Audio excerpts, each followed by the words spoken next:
Hi friends, Matt Wilson here for my second video of the weekend. And since I had such a good response with my Yes video just a few days ago, last weekend, whenever it was, I decided to continue with the Prog and do Genesis. Now, I have a lot of Genesis stuff here, so settle in if you are into watching these videos all in one sitting. This might be a long one. There's so much solo stuff to do that I've decided to limit it to 3 or 4.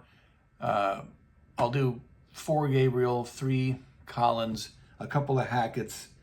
I don't have anything by Mike and the Mechanics. Tony Banks, same thing, nothing by him. And one album by Anthony Phillips. So other than that though, guys, I have every Genesis album. And I got them almost all in surround. So that's going to be the basis of how I do this video today. So let's start off with their first album, 1969. This is called From Genesis to Revelation. This is not the original cover. This is the DCC version from 1990. It's old. Steve Hoffman did this. Supposedly this is the best sounding version on CD, but I wouldn't know. This is, I'll be honest, no one's favorite Genesis album. They're moving in more of a pop direction there. There's a young Peter Gabriel. They were college kids. That's where they all met. The whole progressive rock thing was in the air, but it wasn't fully formed yet. And there's only a hint of that in this music. You get, the first 13 cuts, I assume, are the album, and then the bonus cuts. They actually released 45s before From Genesis to Revelation in 69. They released singles in 68, possibly even 67. You can look this up. Guys, I so rarely play this disc that it's just not fresh in my mind. So, without further ado, let's dispense with that one. Yeah, let's move on to the first box set in surround. Now these came out quite a while ago. I'll be using all of them for the purposes of this video. This first one is the best, 70 to 75. These are the Gabriel years, obviously. These are nice little packages. You get, I'll show you Trespass. You get Trespass, for instance, and you get it. You get the CD, the DVD, and the, I thought we got it in SACD. Yes, SACD. See it there? You get extras at the end, interviews with the band, talking about it. This is their first prog album, their first, real progressive record. And I like it. Looking for Someone is great. I remember when I first heard Marillion, I thought that Fish sounded like Gabriel singing this song. White Mountain is nice. Visions of Angels, Stagnation, Dusk, and The Knife. The Knife, is their kind of nod to The Nice with Keith Emerson. It even has a nice-like vibe to it. Strong record, 1970. Again, once I've done lots and lots of videos, maybe even say like 100 for each band or artist I like, I'll start to get into genres. And I'll definitely do, like top 10 prog albums of any given year, because this would definitely make my top 10 prog albums of 1970. Trespass, the first great, I'm going to say, Genesis album. All right. Moving on to 1971, and we have the first classic Genesis album, Nursery Crime. Again, CD, DVD, SACD. These box sets are out of print. I'm not gonna lie. But if you got the money, or if you already have them, all the better. I like them. There are better sounding, albums in surround, but this is the best one, as I already told you, of all the Genesis boxes in surround I'm going to show you today. Nursery Crime, great album. Right now, The Musical Box is my favorite Genesis song. So I love this album the first time I liked Trespass a lot, first time I ever heard that too. For Absent Friends is short. Return of a Giant Hogweed is one of, Gabriel's Genesis classics. Seven Stones is good. Harold the Barrel, another, Gabriel Genesis great song. Harlequin and Fountain of Salmacis. Pure prog, folks. Since I already did the Yes video, I'll talk. I don't put this, much as I love this album, I don't put it on the same level as the Yes album or Fragile, but it's pretty damn good. All right. Before I bought these surround sound boxes, of course, I had the albums on CD, and some of them I've kept. Here's just the regular CD, these definitive edition remasters.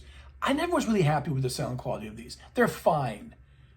This might be a good time, an opportune time to tell you guys, I'm not crazy about the sound of these Genesis albums in any format, in any mix. I keep thinking that you could do it better. I've never heard the original vinyl. I'm not a vinyl guy. I didn't have these albums growing up as a kid on LP. But these CDs just, they're just okay. I do prefer them in 5.1. All right. 1972, Foxtrot, one of their all-time great albums. It's got Supper's Ready on it. It's got Watcher of the Skies with all that cool Mellotron intro. What else on here? Timetable, Get 'Em Out by Friday, The Landlord, right? Can Utility and the Count Cosigns. This is all great. Horizons. Okay, so we're in their all-time classic years here. If you're a major Genesis fan, most of us prefer the Gabriel years. And then if you're going to subdivide the Gabriel years, which are from 69 to 74 on LP, the ones from 71 through 74 are the ones total keepers. Foxtrot, Mini Feel. I can't get that glare off there. Mini Feel. This is their best album. I think that's their best album. Selling England by the Pound. Cut for Cut, there's not a wasted moment on here. Dancing with the Moonlit Night. I Know What I Like, that was a hit in England, In Your Wardrobe. Fourth of Fifth is among the best pieces of music that they ever committed to tape. More Fool Me is the Phil sung. Didn't he do For Absent Friends too on the earlier album? Ballad of Epping Forest, I love that. Some people don't. After the Ordeal and the Cinema Show and Isle of Plenty, yeah, it doesn't get any better. So, Selling England by the Pound is my favorite Genesis record. If we're still comparing these guys to Yes, of course this is better than Tales from Topographic Oceans. It's even better than Rick Wakeman's The Six Wives of Henry VIII. So, this has always been my favorite album of theirs. It's never changed. Then we have Lamb Lies Down on Broadway. Now, this was, I don't remember now, this was the first, so many songs on here, I'm not going to read them all to you. One of the first albums of theirs I ever heard. I remember I went to England in 2003. I remember taking the CD. You know what? I haven't been showing you guys the CDs, have I? This is the CD of Foxtrot. They're all these definitive edition remasters. Huh? And like I said, they sound fine, but I think there's better. It was this very disc. I took this with me to England and I played it. I bought a little CD player, a little mini player you hold in your hand with the headphones. And I used to listen to this as I was, lying in bed at night in those B&Bs that my then wife had booked for us. And, trying to get into the Englishness of it all. Lamb Lies Out on Broadway, the title track, is the only Peter Gabriel era song I can remember hearing on the radio as a kid growing up in the 70s. Always loved it. Flying a Windshield's great. Well, again, I said I wouldn't go over to these songs. So you know what? I'll just go over the ones I think are really cool. Oh, God, they're all good. Carpet Crawlers, that's one of their all-time great numbers. It, at the very end, I love. Riding the Scree. I mean, It's a weird album. I'll tell you what I recommend. Go online, go to YouTube, where you're watching this right now. There is a guy whose name I don't remember, and he illustrates songs, and in this case, entire album. He has a cartoon which goes through the whole record of this. And this is a long album, guys.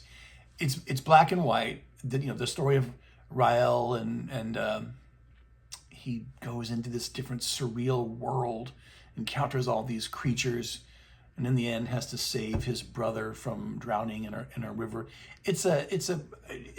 Gabriel came up with the lyrics, and everybody came up with the music, but that helped me. I don't know when I discovered that, sometime in the 2010s. That helped me get into this album more. It took a long time for this record to click with me. It has now.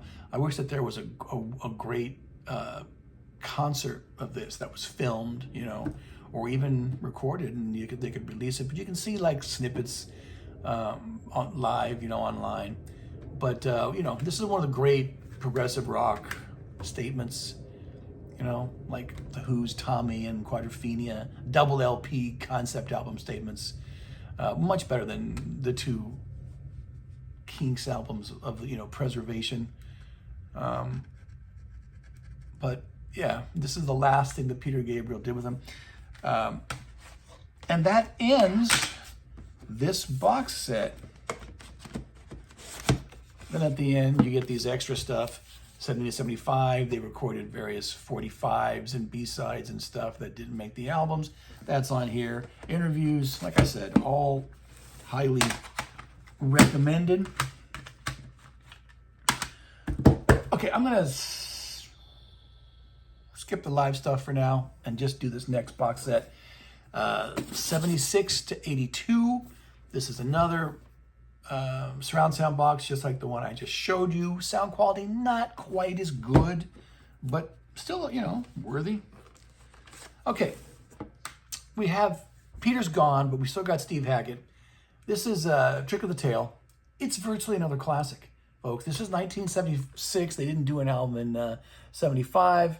I just synced this with a friend maybe a month ago, so it's fresh in my mind. I like all of this stuff. Dance on a Volcano, Entangled, Squonk, Madman Moon, Robbery, Assault, and Battery, Ripples, Trick of the Tail, Los Endos. Los Endos was a great concert showpiece. Wow, it's just, they're still a total prog band. Phil has now taken over as the front man. When they tour, they had Bill Bruford on drums, so Phil could be, more out for what. They were both drumming, but then when Phil wanted to go out and just sing, Bill took over the drum duties.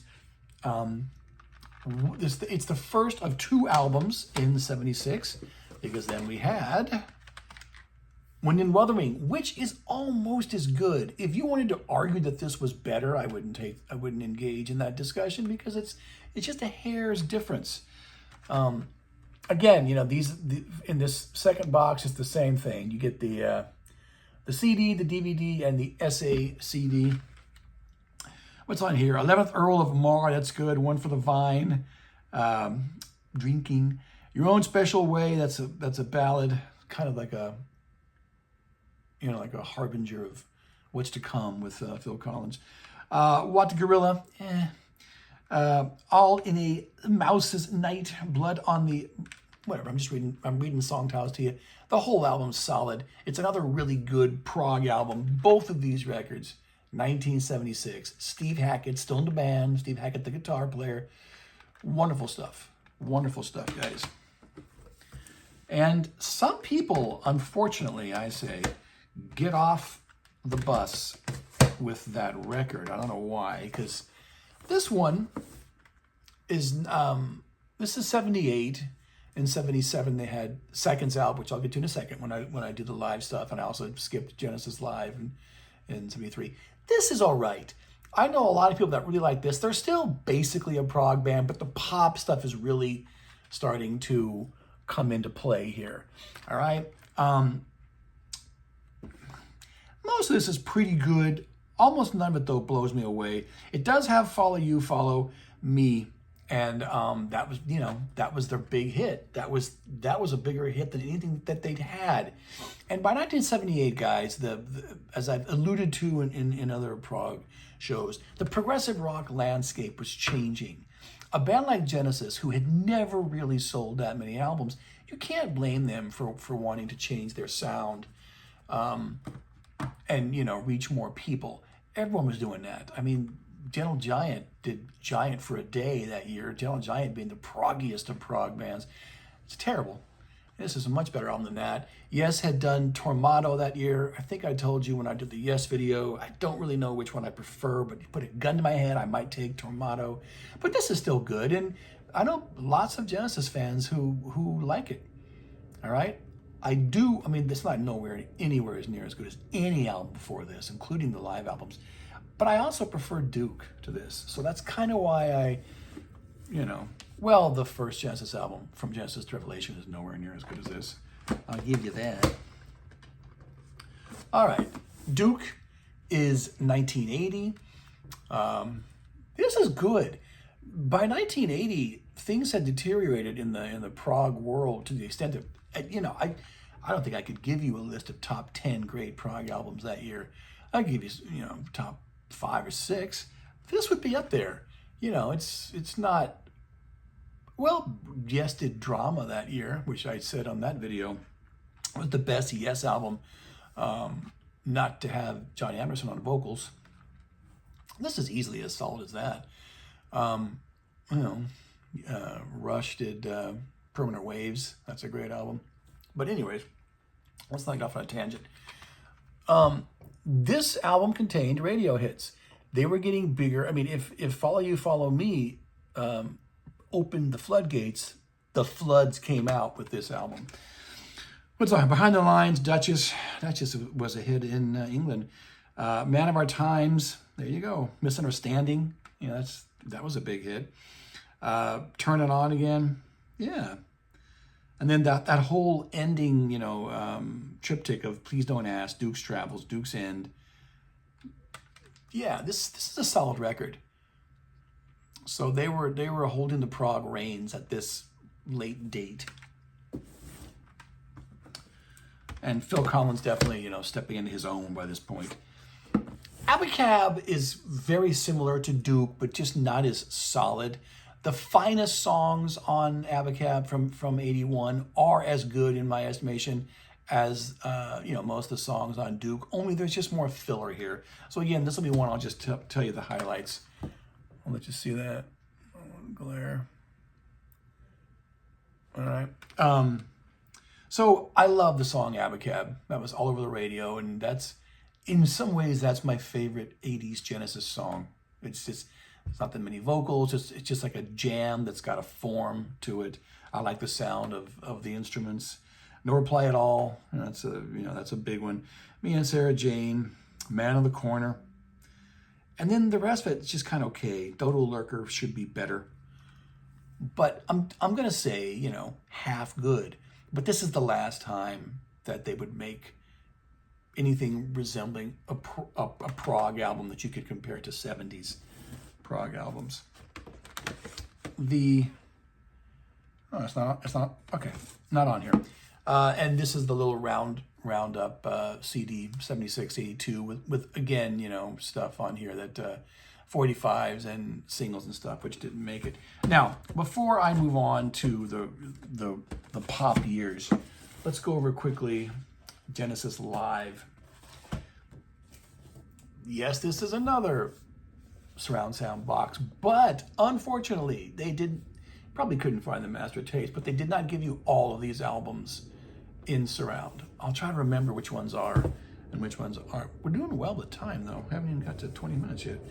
Okay, so the immortal Genesis Live from 73. Many people's favorite live Genesis record. It was only a single album, but it's been boosted up on this this deluxe package here. You get the whole album, and then you get stuff taken from a tour from 74. You get an extra, well, the album, Watch of the Skies, Get 'Em Out by Friday, Return of the Giant Hogweed, Musical Knife. I'm sorry, Musical Box and the Knife is all just classic Genesis from 70 through 73. But then the other, was it 4 songs? 5 songs. Back in New York City, Fly on the Windshield, Broadway Melody of 74, Anyway, Chamber of 32 Doors, you know, stuff from The Lamb. It's good. It's cool. It doesn't, you know, it doesn't add to the 73 album because it's a different tour, and you know, the 73 album didn't have any songs from The Lamb because they hadn't been written yet.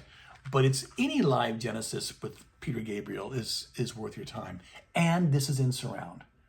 It's a reason to get this box. All right, so I do recommend. This is a great live album, and it's also a cool surround disc. Okay, then we have Seconds Out. I go back and forth as to what my favorite live Genesis record is. Oftentimes, I do go with this one, though. It's a double album, unlike the previous one. It has, the way that the songs are sequenced, it has more of a, of the feel of like an actual concert. Plus, I love it. I love the 73 album too, but this is also in surround. So these are the Genesis' 2 best live albums are in surround on this box. Unfortunately, that's it though, I think, as we'll get to in a second. Here's a Japanese disc I have, you know, bought it twice. So I do love the record. I'm not gonna go over the songs because, you know, it's songs, there's nothing new on here, but it starts off well and it gets better. You know, like I think the second LP is better than the first LP. So 1977, Seconds Out. Genesis had not made a wrong move yet. Still got Steve Hackett on here, although Tony Banks was responsible for the surround mixes, and I think he's putting Steve's guitar a bit low in the mix there. Can't prove that, but I think that's what I've heard. Okay, 3 Sides Live. Also have that I bought that. You know, this came out in 82, right? So this sums up that era of Genesis, you know, the late 70s, early 80s, while they were still basically a prog band, or as proggy as these prog bands could be in 82, you know. This is interesting. It's not as good. 3 Sides Live, meaning it was a double LP, but three of them were live, and then it had, I think on the American version, we had some studio tracks which were available on this 76 to 82 box on that final disc. So it was always, I thought, good value for the money, but this is not surround, all right? So how to hear it in surround? I got this Blu-ray, which is, it's also like a movie. So it's like a documentary. You get not every single song that's on the album, but a lot of them. And if you're into Blu-ray and watching live concerts, documentaries, I like it. It's part of the collection. You know, Genesis are one of those bands long ago I said I'm gonna have everything that they ever did. So and I don't do that with every band. I don't have every Yes album, but Yes released more stuff than Genesis did, to be fair. Okay, what is next? Way We Walk. When did that come out? Early, that was the 90s, right? I don't remember now. Anyways, this is when I started to lose interest, but you know, by this point they just become like a greatest hits kind of band. This is not in surround. I'm still pulling out from the live box. But like everything else I'm showing you, it's not bad. Again, to get this stuff in surround, I had to get this double DVD. It's not even a Blu-ray. Still doesn't have the year. Oh, over 8 hours of footage, multi-camera options, 5.1 sound, commentary tracks. You know, it was fun to go through it, but I only actually went through it one time. You know, it'd be cool to upgrade this to Blu-ray or to 4K, maybe upgrade the sound too. But it got me where I wanted to go. And live over Europe in 2007. This was the last time that Genesis were really good live. Okay, this is 2 discs, and leave space for live in Europe. This is fine. You know, again, if I told you that they were like a greatest hits kind of a thing in the way we walk, they're really that way here. But this is here. Let me show you this, because everything in this live box that's not in surround, I bought Blu-rays or DVDs to make it in surround. This is When in Rome. This is much the same thing. This is the best filmed concert that I have of Genesis. It fills your whole TV screen. You know, the bigger the TV screen you have, the more you're going to enjoy this. It is in 5.1, and you know, you're getting all the things that you want to hear them do. So get the live box if you've got the time and the money, but then you're gonna need to augment it with some other purchases to get them in surround. All right, okay. Now we're gonna go back. We're going back to 83 to 98. This is going to round out their career. This is also a surround sound box, but unfortunately you think, oh, this is the more modern stuff. It's going to sound the best. No, this actually kind of sounds the worst, I think, of all the box sets. Okay, Genesis, 1983. This is just chock full of hits. I mentioned this album when I did the Yes video, and I said that this came out the same year as 9125, which I think is the superior album. But come on, if you were alive at this point, I graduated high school this year. This was all over the place. Mama, yeah, that's all. Home by the Sea is nice. Second Home by the Sea is the one that comes after that. Illegal Alien, what were they thinking? Taking It All Too Hard is good. Just a Job to Do, Silver Rainbow, and It's Gonna Get Better. I barely even remember. You know, the Police were bigger at the time, but and U2, well, not in 83. War was out in 83, right? That's a great album, but that didn't sell like this did. So they had achieved their goal. You know, they had become this hit-making machine with proggy elements to their music, but they're basically a pop band by this point. Right? All right. I think even bigger, this might be their biggest album ever, is Invisible Touch from 86. I mean, we are fully, 83, 86, we are fully into the MTV years now. And by 86, this is the year before the Joshua Tree, the Police are no longer around. They could have been the biggest British band. Invisible Touch, Tonight, Tonight, Tonight, Land of Confusion, In Too Deep, Domino, Throwing It All Away. I mean, those were all hits, you know? Now, if I never play Genesis, that album from 83, I'd play this one even less. You know, but by this point, I was happy for their success. You know, I didn't begrudge it. I mean, they can do what they want by this point. They had already given me enough good music. We Can't Dance. Why can't I not? Oh, that's 92. I can never remember that. So this is years later. Phil Collins had been a huge star by this point, but he never, to his credit, abandoned the band. He could have stepped off and been solo a long time earlier, but he had those two parallel careers. Remember when he played Live Aid in both in Europe and in the States? He was all over the place. The songs on here were hits in Europe. Some of them not so much in the States. This is when they had already peaked and they were descending. But, they were still a big band overseas. I don't play this one either. You know, I really lose interest in the band after Abracab, I guess. it's all professional. It's not embarrassing, but it's, you know, it's superstar, rich musicians giving product to the masses. But this is the last time that they would all make an album, or the three of them anyway, with Phil Collins, because calling all stations, they get a new guy in here. What is this? The late '90s.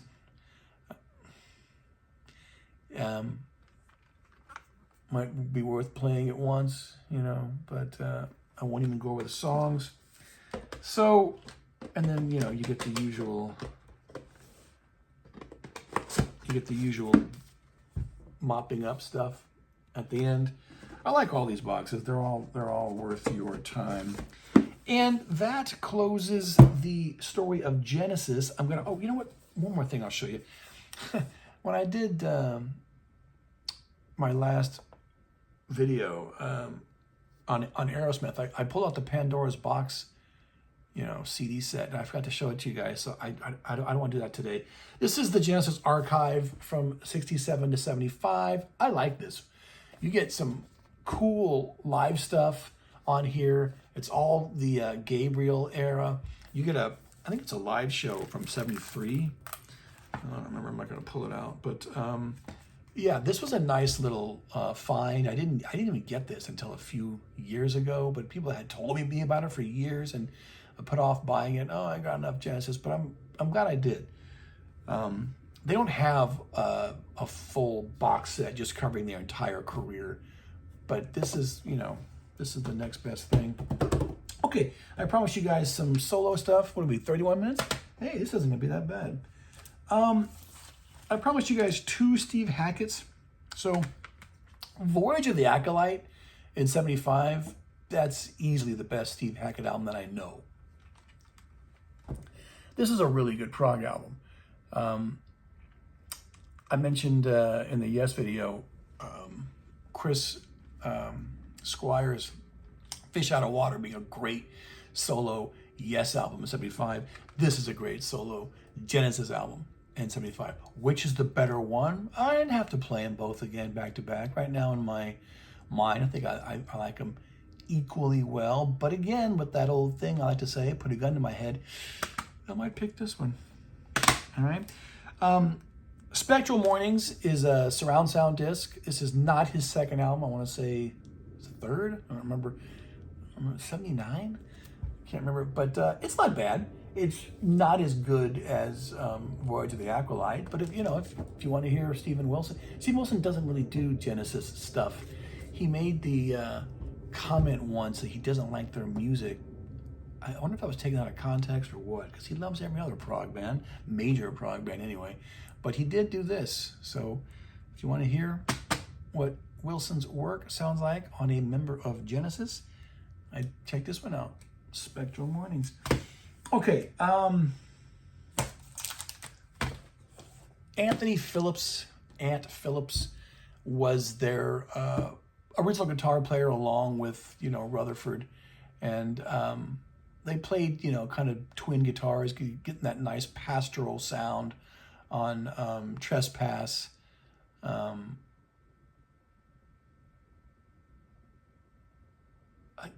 Is Anthony Phillips still on? No, he's not on Nursery Crime, is he? Anyways, he makes this album. This is the Geese and the Ghost from 77. With Mike is on here too. Even Phil sings a song. It's another nice little progressive rock album. It's not essential, but of course I got this because it's in surround. So it's worth the time and the effort to find it. It is the only Anthony Phillips album I've ever heard, so I can't tell you about the rest of his career. But he released a lot of albums, not just this one. Okay, let's get to the two biggies now. Peter Gabriel and Phil Collins. I couldn't find my Peter Gabriel CDs, which means I'm not going to be able to show you but I'll talk about it. But I did find the Essay CDs. These aren't even CD hybrids, so I can't even play this in a CD player. This is his first album, Peter Gabriel. The first four are all called Peter Gabriel. In 1977, I want to say. Yeah, 77. So this was put out, you know, in a year when Genesis did not do a studio album, but they had seconds out. I like this record. I've always liked it. His sound is changing now. For a purely prog singer with Genesis, his music it's also prog, but there's another word for it. Guys, if you go online, you can see all these different subdivisions of prog and the different names that they have, and there's a name for what he sings. But I find these terms kind of dull, so as you can see, I haven't even bothered to commit them to memory.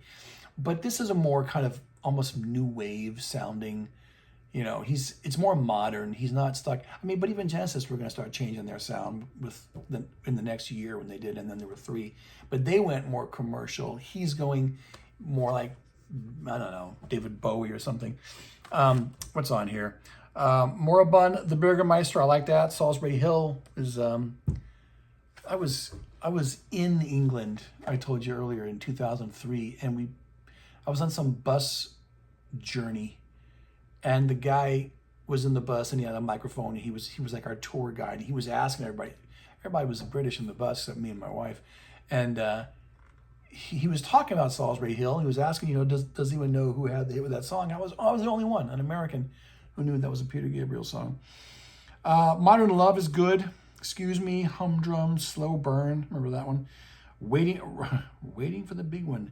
Down the Way. Yeah, Here Comes the Flood. I think he worked with Robert Fripp at some point. It's either on this album or it's on the next one. Okay, the second one, you can call it Peter Gabriel 2 or just Peter Gabriel, has some really good songs on it. I'm not sure if it's as consistent as this one, but On the Air and DIY are great. Again, kind of new wave-ish numbers, which must have sounded really hip in 1978. Mother of Violence, Wonderful Day, and A One-Way World, White Shadow. Don't remember all these songs, I gotta be honest with you. Indigo, Animal Magic, I remember that one. Flotsam and Jetsam, Home Sweet Home. Maybe the least impressive of his 70s solo records, but not bad. Not bad. As good as And Then There Were 3. Again, you know how I like to fantasize when band members go solo about had they stayed with the band, had they stayed with the group. You know, imagine some of these songs being on And Then There Were 3, but boy, different vibes. He's more cutting edge here, and Genesis are playing it safe on And Then There Were 3. But it would have been taking some of the better songs from here, swap them out with some of the more dull tracks on And Then There Were 3, you'd have had a better Genesis album, folks. I think you would. All right. As I told you guys earlier that Something England by the Pound was my favorite Genesis album and always has been, this is my favorite Peter Gabriel album and always has been. It's the third one, Peter Gabriel. Cut for cut, it is the best. I mean, he's not just making, like, surviving in his little kind of post-prog new wave world here. He's making an album that's as good as virtually anybody was making at this time. Intruder, No Self-Control, Start, I Don't Remember, that was on the radio. Family Snapshot, and Through the Wire. Games Without Frontiers was his big one. Biko, that's one of his best ever songs. This album's as good as Scary Monsters, maybe better. All right, so he had surpassed Bowie, or at least caught up with him by this point. All right, Peter Gabriel, and yes, you could, as great as Duke is, you could. Well, actually, I like this album better than Duke. I'll be honest with you. Imagine taking the best songs from Duke and this, you'd have had a 5-star album. Okay, 82. This was called Security in the States. It's Peter Gabriel elsewhere. This is another strong one, at least as good as the first album. Rhythm of the Heat is great. San Jacinto. I Had the Touch was on the radio. Shock the Monkey was his big hit at this point. Lay Your Hands on Me was a great live number. He did a live album after this, which I don't have, but it's supposed to be pretty good. And then So, I promised I would tell you about So. So was his big breakout. He was as big as Phil Collins briefly in 86. So had lots of songs on the radio, you know, MTV videos. He's singing that one with Kate Bush. They're putting those songs in movies and on TV shows. That was his big year as a superstar.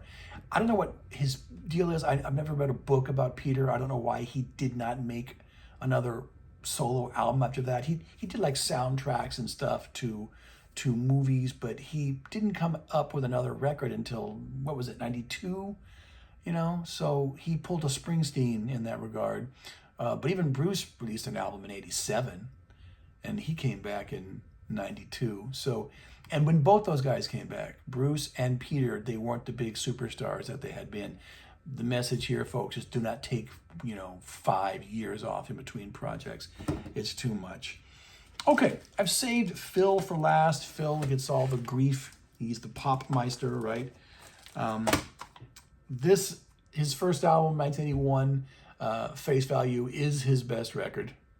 I mean, it's got the most songs on. This is the Steve Hoffman audio fidelity version. In the Air Tonight might still be his best well-known solo song. Must Be Love is good. Behind the Lines, Drone, Hand in Hand. I Missed Again. That sounds like a Genesis song. You Know What I Mean, Thunder and Lightning. I like most of the album. An average version of Tomorrow Never Knows. But he's got that drum sound, you know, in the Air Tonight that totally influenced how drums were recorded in the 80s. The next one, Hello, I Must Be Going, another audio fidelity version. It's almost like the son of Face Value. It's almost as successful, though.